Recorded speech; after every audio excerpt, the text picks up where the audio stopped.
Physically getting there wasn't easy, as we learned in 2016. Hello?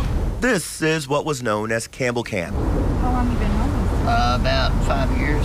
And the people we met here were doing their best just to survive. Appreciate y'all looking out. Thank you. One of the people we met who lived in Campbell Camp was a gentleman named Johnny.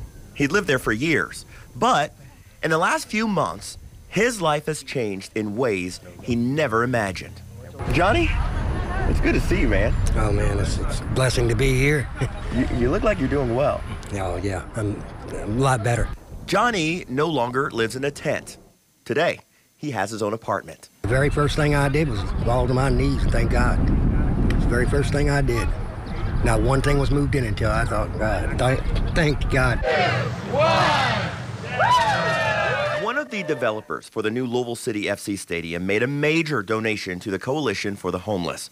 With that donation, nearly all of the people who were living at Campbell Camp were able to get into supportive, permanent housing. It's huge. It's huge. Kristen Herron, who's known by most as Tiny, is the founder of the Forgotten Louisville, a homeless outreach organization we featured in a 2017 half-hour special. I mean, just within the last year and a half, has there been such a great coming together of different outreach teams, different services in the city, LMPD, the mayor's office. That's never happened before, and it's a beautiful thing. Tiny says several things have changed in recent months, from new city ordinances forcing adequate notice before homeless camps are cleared to an increase in community donations.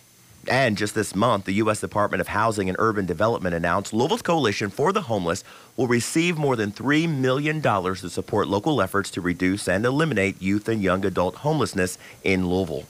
More dollars that will help local outreach organizations continue to meet seemingly unmeetable needs.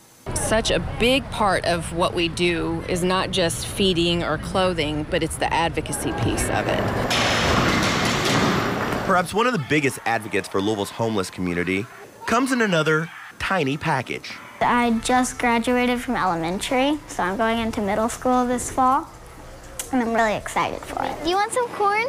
You might remember Abby. She was 9 when we first met her. Jelly beans are out of sight now. Today, she's 11 and still a fixture at homeless outreach events. Johnny, wait. So much so, she recently visited Johnny at his new apartment. It was really amazing. He was really happy that he had his own place, and I feel that it's like really amazing that he got a chance to do this, because it's not easy to get someone that's homeless to be no longer homeless, and I feel like it's amazing that he gets this chance. It's an unlikely friendship. However, Johnny says others have tried to help him transition off the streets in the past, but it wasn't until he met Abby that he really started to appreciate his worth. For him, it was a moment that changed him inside and out. She showed me something.